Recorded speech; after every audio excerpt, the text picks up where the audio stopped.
Article 16 के अंदर सिर्फ 6 क्लॉज हैं और ये 6 क्लॉज स्टूडेंट के मन में हमेशा डाउट और कंफ्यूजन क्रिएट करते हैं। क्यों? क्योंकि इसी आर्टिकल 16 के अंदर है इंडिया का रिजर्वेशन सिस्टम।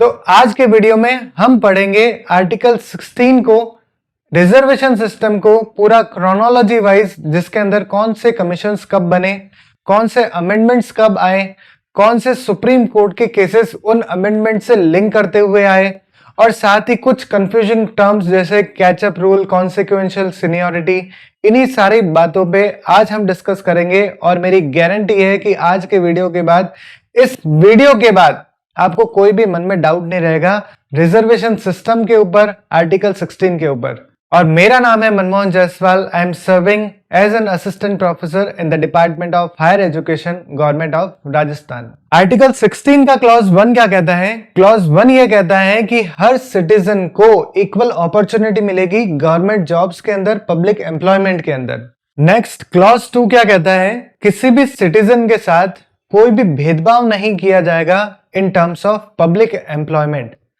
कौन कौन से आधार पे भेदभाव नहीं किया जाएगा? तो religion, race, caste, sex, place of birth, descent और रेजिडेंस, ये 7 ग्राउंड्स हैं जिसके बेस पे कोई भी किसी भी तरह का डिस्क्रिमिनेशन नहीं किया जाएगा। अब इन 7 ग्राउंड को अच्छे से याद रखना, क्योंकि बहुत बार कंपटीशन एग्जाम्स में ये पूछा जाता है। आर्टिकल 15 जब हमने पढ़ा था तब 5 ग्राउंड थे, और आर्टिकल 16 के अंदर 7 ग्राउंड है। कौन से 2 एक्स्ट्रा ग्राउंड है? एक तो है डिसेंट और एक है रेजिडेंस। ठीक है, तो क्लॉज 2 ये कहता है कि किसी भी सिटीजन के साथ कोई भी डिस्क्रिमिनेशन नहीं किया जाएगा on these ground in terms of public employment. Clause 3 क्या कहता है? क्लॉज 3 ये कहता है कि पार्लियामेंट किसी भी स्टेट, यूनियन टेरिटरी या किसी भी लोकल अथॉरिटी के अंदर रेजिडेंस के बेस पे एक स्पेशल लॉ बना सकती है कि इस स्टेट के अंदर कुछ स्पेसिफाइड क्लास ऑफ एम्प्लॉयमेंट होंगे, उसके अंदर रेजिडेंस के बेस पे रिजर्वेशन बना सकती है। रेजिडेंस के बेस पे एक स्पेशल लॉ बना सकती है कि इस स्टेट के अंदर, इस क्लास ऑफ एम्प्लॉयमेंट के अंदर यहाँ के जो रेजिडेंट हैं वही लोग उसमें फॉर्म भर सकते हैं और एग्जाम दे सकते हैं, सिर्फ उन्हीं को उसमें अपॉर्चुनिटी मिलती है। अब जो मैंने बात बोली है उसको बेयर टेक्स्ट के अकॉर्डिंग समझो। Nothing in this article shall prevent, इस आर्टिकल में कुछ भी लिखा हो उससे पार्लियामेंट को आप नहीं रोक सकते। पार्लियामेंट को किस में नहीं रोक सकते? From making any law prescribing any requirement as to residence within that state और union territory prior to such employment. तो पार्लियामेंट को आप नहीं रोक सकते, इस आर्टिकल में कुछ भी लिखा हो, फिर भी as to the requirement of residence in any particular state और union territory in certain required government jobs. तो आपके मन में एक डाउट आना निश्चित है कि आर्टिकल 16 क्लॉज 2 के अंदर यह बात बोली जा रही थी कि रेजिडेंस के बेस पे कोई भी डिस्क्रिमिनेशन नहीं किया जाएगा, और थर्ड क्लॉज में यह बोला जा रहा है कि रेजिडेंस के बेस पे पार्लियामेंट स्पेशल लॉ बना सकती है, उसे रिजर्वेशन दे सकती है कुछ स्पेसिफाइड जॉब्स के अंदर, कुछ स्टेट या यूनियन टेरिटरी के अंदर। और इसीलिए क्लॉज 3 को क्लॉज 2 का एक्सेप्शन माना जाता है, क्योंकि क्लॉज 2 तो साफ साफ ये बोल रहा है कि कोई भी डिस्क्रिमिनेशन नहीं होगा किसी भी आधार पर, जो ऊपर 7 लिखे हैं। और क्लॉज 3 ये बोल रहा है कि पार्लियामेंट स्पेशल लॉ बना सकती है, रेजिडेंस के बेस पे रिजर्वेशन दे सकती है किसी भी स्टेट या यूनियन टेरिटरी की स्पेसिफाइड क्लास ऑफ एम्प्लॉयमेंट के अंदर। और इसी के तहत, इस क्लॉज 3 के तहत पार्लियामेंट ने एक लॉ भी बनाया जिसको हम कहते हैं public employment requirement as to residence act 1957। इस एक्ट के तहत कुछ स्टेट थे जैसे कि हिमाचल प्रदेश, मणिपुर, त्रिपुरा, तेलंगाना, इन स्टेट के अंदर जो रेजिडेंस के रिक्वायरमेंट है उसको अलाउ किया गया पार्लियामेंट के द्वारा, बट वो बहुत ही टेम्परेरी बेसिस पे था और बाद में वो एक्सपायर हो गए, तो इसलिए इनकी कोई बात नहीं करता। और आज की अगर बात करें तो अगर कोई स्पेशल प्रोविजन है किसी स्टेट के लिए या यूनियन टेरिटरी के लिए जिसमें पार्लियामेंट लॉ बना सकती है, तो वो आपको मिलेगा आर्टिकल 371 के अंदर। तो आर्टिकल 371 के अंदर A, B, C, D कुछ इस तरह के आर्टिकल हैं जहां पर कुछ स्टेट के लिए स्पेशल प्रोविजंस बनाए जा सकते हैं संसद के द्वारा। अब इसी से रिलेटेड एक केस आया सुप्रीम कोर्ट के अंदर, AVS Narasimha Rao versus state of Andhra Pradesh. इस केस में क्या हुआ, आंध्र प्रदेश गवर्नमेंट ने क्या किया, वहां पर रेजिडेंस के बेस पर रिजर्वेशन दे दिया और इसी बात को चैलेंज किया गया सुप्रीम कोर्ट के अंदर। और सुप्रीम कोर्ट ने कहा कि अगर रेजिडेंस के बेस पे आपको रिजर्वेशन देना है तो ये सिर्फ और सिर्फ पार्लियामेंट कर सकती है। स्टेट लेजिस्लेचर और स्टेट गवर्नमेंट इस तरह से लॉ नहीं बना सकती, इस तरह से रिजर्वेशन रेजिडेंस के बेस पे नहीं दे सकती। और सुप्रीम कोर्ट ने क्लियर किया कि state can not indirectly bypass article 16 clause 3। और एक फेमस कोट भी है इंटरप्रिटेशन का, अगर याद हो तो, वो क्या कहता है, what you can not do directly you can not do indirectly. तो जो आप डायरेक्टली नहीं कर सकते आप उसको इनडायरेक्टली भी नहीं कर सकते। अब स्टार्ट होगी बातें रिजर्वेशन से रिलेटेड, क्योंकि क्लॉज 4 ये कहता है कि अगर स्टेट को ये लगता है कि backward class of the citizens adequately state की सर्विस के अंदर रिप्रेजेंट नहीं कर पा रहे हैं अपने आप को, तो वहां पर स्टेट उन्हें रिजर्वेशन दे सकती है।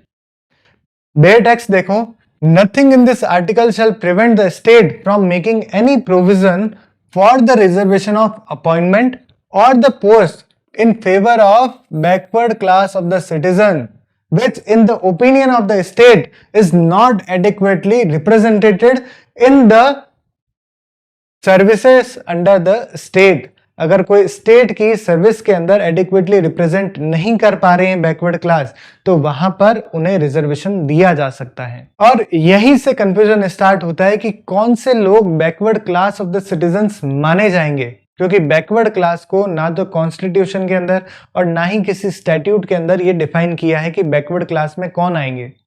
तो उसके लिए सबसे पहले हमें देखना होगा फर्स्ट बैकवर्ड क्लास कमीशन, जिसको हम काका कालेलकर कमीशन भी कहते हैं, जो कि प्रेसिडेंट के द्वारा ये कमीशन अपॉइंट किया गया 1953 के अंदर। और इस कमीशन का मेन फंक्शन ये था to identify the backward class of the citizens, उन लोगों को ढूंढना जो बैकवर्ड क्लास के अंदर आएंगे और उनके लिए क्या मेजर्स लिए जा सकते हैं, उनके बेनिफिट के लिए, उनके अपलिफ्टमेंट के लिए, उनको एम्पावर करने के लिए क्या क्या मेजर्स लिए जा सकते हैं, वो इन्हें रिकमेंड करने थे। तो इन्होंने अपनी रिपोर्ट दी और साथ ही रिकमेंडेशन दिए कि 2399 जो है बैकवर्ड कास्ट हैं इंडिया के अंदर, और कमीशन ने सजेस्ट किया कि आप इन बैकवर्ड क्लास को रिजर्वेशन दोगे, जॉब्स के अंदर, एजुकेशन के अंदर रिजर्वेशन दोगे, स्कॉलरशिप में रिजर्वेशन दोगे और इनके लिए वेलफेयर स्कीम बनाओगे, वेलफेयर मेजर्स लोगे। और इस कमीशन के द्वारा बैकवर्डनेस को आइडेंटिफाई करने के लिए कास्ट एक मेजर क्राइटेरिया रखा। तो कास्ट के बेसिस पे इस कमीशन ने बैकवर्डनेस लोगों को डिफाइन किया है। However the government rejected the report of this commission. क्यों? क्योंकि इस कमीशन ने ऑब्जेक्टिव क्राइटेरिया जो सेट करा था वो सिर्फ कास्ट के बेस पे बैकवर्डनेस को डिफाइन कर दिया, जो कि गलत माना गया, क्योंकि कास्ट के अलावा और भी फैक्टर्स हो सकते हैं, जैसे कि उनकी सोशल पोजीशन, उनकी पॉवर्टी, उनका ऑक्यूपेशन, उनकी एजुकेशन, ये सारे फैक्टर हो सकते हैं आप बैकवर्डनेस को डिफाइन करने के अंदर। बट ये सारे फैक्टर्स तो ध्यान दिए नहीं, सिर्फ कास्ट का एक बड़ा रोल जो है वो यहाँ पर प्ले किया गया और कास्ट के बेसिस पे बैकवर्डनेस को डिफाइन कर दिया। और जब ये रिपोर्ट को रिजेक्ट किया तो फिर स्टेट अपने हिसाब से रिजर्वेशन देना स्टार्ट कर दिया अपने अपने स्टेट के अंदर, क्योंकि कुछ सेंट्रलाइज सिस्टम तो था नहीं, तो स्टेट ने अपने मन मर्जी से रिजर्वेशन देना स्टार्ट कर दिया। अब उसके बाद में जो लीगल बैटल है, जो सुप्रीम कोर्ट के केसेस हैं, अब वो स्टार्ट होते हैं, जिसमें सबसे पहला केस आता है MR Balaji versus state of Mysore का केस। इस केस में क्या हुआ कि मैसूर गवर्नमेंट ने 68% रिजर्वेशन दे दिया एजुकेशनल इंस्टीट्यूशन के अंदर, किसको? बैकवर्ड क्लास को। और बैकवर्ड क्लास किस तरह से माना गया? कास्ट के बेसिस पे उनको बैकवर्ड माना गया। तो ये जो रिजर्वेशन दिया गया था स्टेट के द्वारा, ये आर्टिकल 15 का वायलेशन था, आर्टिकल 16 का वायलेशन था, और इसे फिर सुप्रीम कोर्ट के अंदर चैलेंज किया गया। और सुप्रीम कोर्ट ने कहा कि Supreme Court struck down the order and held that caste cannot be the sole basis for identify the backward class of the citizen. सिर्फ कास्ट के बेस पे आप किसी को आइडेंटिफाई नहीं कर सकते कि बैकवर्ड क्लास का सिटीजन है। दूसरा, court rule that reservation must be reasonable and generally should not exceed 50%। Court ने यह भी कहा कि जो रिजर्वेशन है वो रीजनेबल होना चाहिए, 50% से ज्यादा नहीं होना चाहिए, क्योंकि इसके अंदर 68% रिजर्वेशन था और ये गलत माना कोर्ट ने, क्योंकि जनरली आप 50% तक रखो, क्योंकि 50% मेरिट के बेस पे होंगे और 50% रिजर्वेशन के बेस पे होने चाहिए, जो कि एक रीजनेबल सी बात है। Third, article 15 clause 4 is an enabling provision means to promote social justice. तो 15 के 4 के अंदर जो रिजर्वेशन दिया जा रहा है वो सोशल जस्टिस को प्रमोट करने के लिए दिया जा रहा है, ना कि जो हमें इक्वालिटी की जो गारंटी दी जाती है उसका हनन नहीं किया जा रहा। और last, the court also held that article 16 clause 4 is an exception to article 16 clause 1, क्योंकि 16 क्लॉज 1 क्या कहता है कि सभी को इक्वल अपॉर्चुनिटी मिलेगी पब्लिक एम्प्लॉयमेंट के अंदर, और आर्टिकल 16 क्लॉज 4 क्या कहता है, वो ये कहता है कि स्टेट जो है backward class of the citizen को रिजर्वेशन दे सकती है। क्यों? क्योंकि वो एडिक्वेटली रिप्रेजेंट नहीं है स्टेट की सर्विसेज के अंदर। तो 16 क्लॉज 4 जो है वो एक्सेप्शन माना जाएगा आर्टिकल 16 क्लॉज 1 का। अब आपको ये भी लग रहा होगा कि सर ये वाला जो केस है ये केस तो आर्टिकल 15 का है, क्योंकि आर्टिकल 15 और 16 के अंदर दोनों के अंदर ही रिजर्वेशन का पूरा सिस्टम है। ये वाला केस हालांकि हम आर्टिकल 15 में पढ़ चुके हैं, बट जो क्रोनोलॉजी है, जब हम आगे सेकंड कमीशन पढ़ेंगे और मंडल कमीशन का केस पढ़ेंगे, तो मंडल कमीशन का केस और ये सब पढ़ने के लिए यहां का बेस आपका क्लियर होना चाहिए, इसलिए मैंने आपको वापस बताया। क्योंकि अगर रिजर्वेशन की क्रोनोलॉजी के हिसाब से देखें तो आर्टिकल 15 में मैंने आपको बताया था सबसे पहला केस चंपकम दोराई राजन का केस, उसके बाद फर्स्ट कॉन्स्टिट्यूशनल अमेंडमेंट आया, उसके बाद में 1953 के अंदर ये कमीशन बना, फिर एमआर बालाजी 1964 के अंदर ये केस आया, उसके आगे की बात जो है वो हम आगे बढ़ते हैं। और 1964 के अंदर नेक्स्ट केस आया T Devadasan versus union of India का केस। इस केस में क्या हुआ, गवर्नमेंट ने कैरी फॉरवर्ड रूल को इंट्रोड्यूस किया। ये कैरी फॉरवर्ड रूल क्या होता है कि अगर मान लो कुछ एससी और एसटी की अगर रिजर्व वैकेंसी है वो इस साल अनफिल्ड रह जाती हैं, तो उसको नेक्स्ट सक्सेडिंग ईयर्स के अंदर जो वैकेंसी होगी उसके अंदर उससे मर्ज कर दिया जाएगा और फिर वहां पर उसका रिजर्वेशन दिया जाएगा। फॉर एग्जाम्पल कि एससी और एसटी के लिए 10 सीट को रिजर्व किया इस साल, और उनमें से सिर्फ 5 सीट ही फिल्ड हुई और बाकी 5 सीट जो है वो अनफिल्ड रह गई, मतलब वहां पर कोई कैंडिडेट नहीं मिला। तो नेक्स्ट ईयर 2027 के अंदर जो वैकेंसी आएगी तो वो जो 5 सीट है वो कैरी फॉरवर्ड हो जाएगी, तो वो जो वहां पर रिजर्वेशन ऑलरेडी जो नई वैकेंसी में एससी और एसटी को 10 सीट का रिजर्वेशन मिल रहा था, अब वो सीट 5 इस साल की भी उसमें ऐड हो जाएगी, तो टोटल 15 सीट का रिजर्वेशन एससी और एसटी को हो जाएगा। तो कैरी फॉरवर्ड रूल के हिसाब से अगर रिजर्वेशन दिया गया तो ये तो 50% से ज्यादा हो जाएगा, और ऐसा ही हुआ। तो 65% तक ये रिजर्वेशन पहुंच गया और सिर्फ 35 सीट जो है वो जनरल कैटेगरी की रह गई। तो फिर इसे चैलेंज किया और इस कैरी फॉरवर्ड रूल को सुप्रीम कोर्ट ने अनकॉन्स्टिट्यूशनल डिक्लेयर किया, और साथ ही कहा कि the reservation can not be so excessive that it destroy the equality of opportunity. Article 16 का वायलेशन नहीं कर सकती रिजर्वेशन, और the court reaffirm that article 16 clause 4 is an enabling provision and reservation must remain with in the reasonable limit generally not exceeding 50%। जो बात यहां पर बोली गई वही बात को यहां पर और रीअफर्म किया कि आप रिजर्वेशन देना चाहते हो, दो कोई प्रॉब्लम नहीं है, लेकिन 50% की जो सीलिंग लिमिट है उसको तय कर दिया कि उससे ज्यादा आप रिजर्वेशन मत दो। 50% रहेगा मेरिट के बेस पे और 50% रहेगा। और 1976 के अंदर नेक्स्ट केस आया हमारे पास state of Kerala versus NM Thomas का केस। इस केस में क्या हुआ कि केरला गवर्नमेंट ने प्रमोशन के लिए एक डिपार्टमेंटल टेस्ट रखा गया। अब जो भी केरला गवर्नमेंट के एम्प्लॉयज हैं उनको वो टेस्ट क्वालिफाई करना होगा, तभी आपको प्रमोशन मिलेगा। लेकिन यहाँ पर शेड्यूल कास्ट और शेड्यूल ट्राइब्स कम्युनिटी के मेंबर्स जो थे, उनके जो एम्प्लॉयज थे, उनको रिजर्वेशन दिया और कहा कि ये लोग जो हैं ये एग्जेम्प्ट माने जाएंगे, इनको कोई टेस्ट की रिक्वायरमेंट नहीं है, ये डायरेक्टली प्रमोट किए जा सकते हैं। तब इसे आर्टिकल 16 के अगेंस्ट में चैलेंज किया और सुप्रीम कोर्ट ने ये कहा कि आर्टिकल 16 जो है वो परमिट करता है रीजनेबल क्लासिफिकेशन, जो हिस्टोरिकली डिसएडवांटेज ग्रुप है जैसे कि शेड्यूल कास्ट, शेड्यूल ट्राइब्स, तो उनके लिए रीजनेबल क्लासिफिकेशन को अलाउ किया, उनके लिए स्पेशल लॉ बनाए जा सकते हैं, उनको रिलैक्सेशन दिया जा सकता है। और साथ में कहा कि article 16 clause 4 is not an exception to the equality.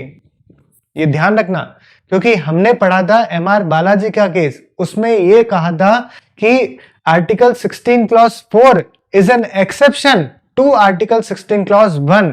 और अब जो शिफ्ट है वो चेंज हो गया, यहां पर आते आते सुप्रीम कोर्ट ने कहा कि 16 क्लॉज 4 कोई एक्सेप्शन वाला मैटर नहीं है, कि ये एक सब्सटेंटिव इक्वालिटी देने का प्रिंसिपल है, जहां पर ये कहा कि it is a part of equality principle itself. ये 16 क्लॉज 4 अपने आप में इक्वालिटी का प्रिंसिपल है, जो एक सब्सटेंटिव इक्वालिटी देता है। और affirmation action for backward class is a means to achieve substantive equality. और अगर हम इस तरह के एक्शंस लेंगे तभी जाकर हमें सब्सटेंटिव इक्वालिटी मिलेगी। This judgment marked a shift in constitutional interpretation by recognizing reservation and protective discrimination as tools of social justice rather than mere exception to the equality। तो ये जो शिफ्ट है इसका आपको अच्छे से ध्यान रखना है। पहले क्या कहा था कि 16 clause 4 is an exception to article 16 clause 1, और यहां पर इस केस में सुप्रीम कोर्ट ने उस अपनी इंटरप्रिटेशन को चेंज करते हुए कहा कि ये कोई एक्सेप्शन नहीं है, ये तो अपने आप में एक सब्सटेंटिव इक्वालिटी का प्रोविजन है, जिसके अंदर रिजर्व कैटेगरी के अंदर जो लोग हैं उनके लिए स्पेशल लॉ, उनके लिए स्पेशल रिलैक्सेशन बनाई जा सकती है। और अब बात आती है 1979 के अंदर प्रेसिडेंट के द्वारा बनाया गया सेकंड बैकवर्ड क्लास कमीशन, जिसके चेयरमैन थे बीपी मंडल, इसीलिए हम इस कमीशन को मंडल कमीशन के नाम से भी जानते हैं। इस कमीशन के मेनली दो काम थे। पहला, to identify the social and educationally backward class, ये आइडेंटिफाई करना कि कौन सी क्लास सोशली और एजुकेशनली बैकवर्ड है, और साथ ही उनके अपलिफ्टमेंट के लिए, उनके एडवांसमेंट के लिए क्या क्या मेजर्स लिए जा सकते हैं। और इस कमीशन ने जो ऑब्जेक्टिव क्राइटेरिया डिसाइड किया, वो जो फर्स्ट बैकवर्ड क्लास कमीशन बनाया था उन्होंने कास्ट का क्राइटेरिया रखा था और कास्ट के बेस पे ये कह दिया कि ये बैकवर्ड क्लास के अंदर आएंगे। बट ये जो सेकंड बैकवर्ड क्लास है, इन्होंने जो ऑब्जेक्टिव क्राइटेरिया रखा है वो रखा है सोशल, एजुकेशनल और इकोनॉमिक इंडिकेटर्स के आधार पर ये डिसाइड किया कि कौन सी कास्ट ओबीसी कैटेगरी के अंदर आएगी। और साथ ही ये कहा इंडिया की टोटल पॉपुलेशन का 52% ओबीसी क्लास के अंतर्गत आता है। और इन्होंने क्या कहा, इन्होंने कहा कि 27% जो रिजर्वेशन है सेंट्रल गवर्नमेंट की जॉब्स में इन ओबीसीज को देना चाहिए।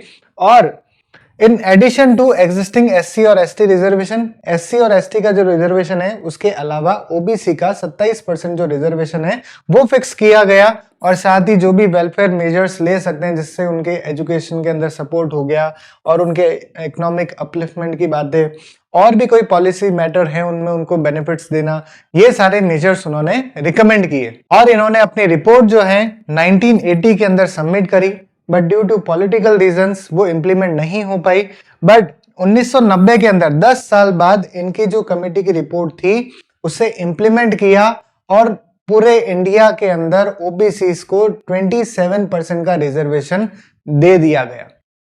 और जैसे ही ये डिक्लेरेशन हुआ रिजर्वेशन का, तो फिर इंडिया के अंदर एकदम मैसिव प्रोटेस्ट होने लग गया और पूरे इंडिया के अंदर दो ग्रुप्स के अंदर बंटवारा हो गया। एक जो उन्हें सपोर्ट कर रहे थे वो ये कह रहे थे कि सब्सटेंटिव इक्वालिटी मिलेगी, और जो रिजर्वेशन के अगेंस्ट थे वो ये कहना चाह रहे थे कि ये एंटी मेरिट मैकेनिज्म है और ये उनके कई अधिकारों का हनन ना कर दे।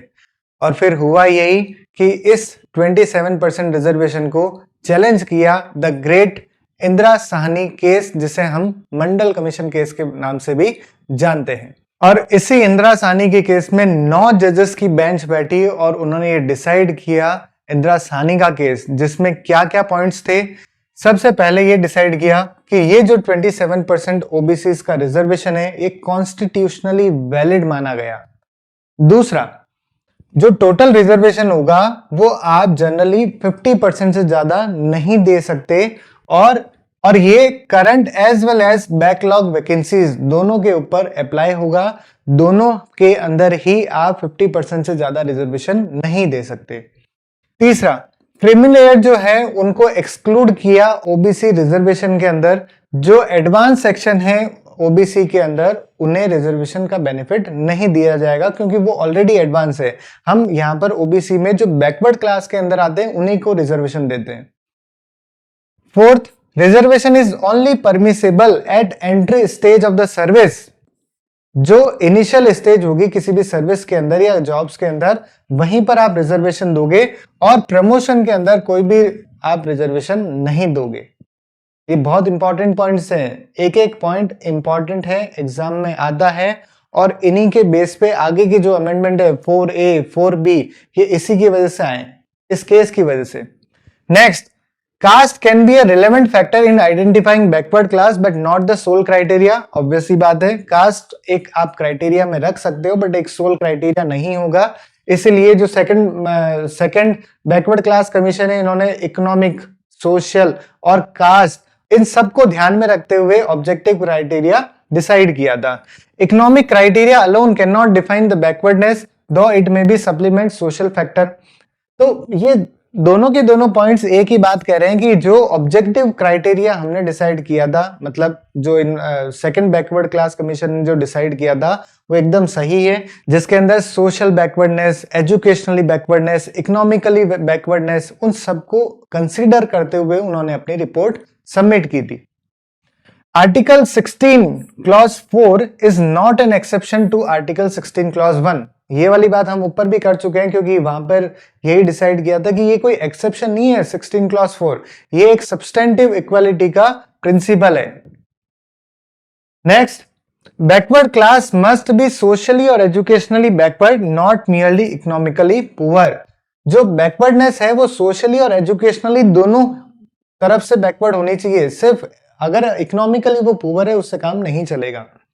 और स्टेट जब भी रिजर्वेशन पॉलिसी बनाएगी तो कुछ ऑब्जेक्टिव डेटा के बेस पे ही रिजर्वेशन देगी और समय समय पे पीरियोडिक उसका रिव्यू भी करती रहेगी, तभी एक रिजर्वेशन पॉलिसी है वो अच्छे से इंप्लीमेंट की जा सकती है। अब इतनी सारी बातें इस इंदिरा साहनी के केस में डिसाइड हुई तो आपको कुछ इंपॉर्टेंट है वो तो याद रखनी ही रखनी है, जैसे कि बैकलॉग वैकेंसी हो या करंट वैकेंसी हो, उन दोनों पे ही 50% का रिजर्वेशन मान्य होगा। 50% से ज्यादा आप रिजर्वेशन नहीं दे सकते।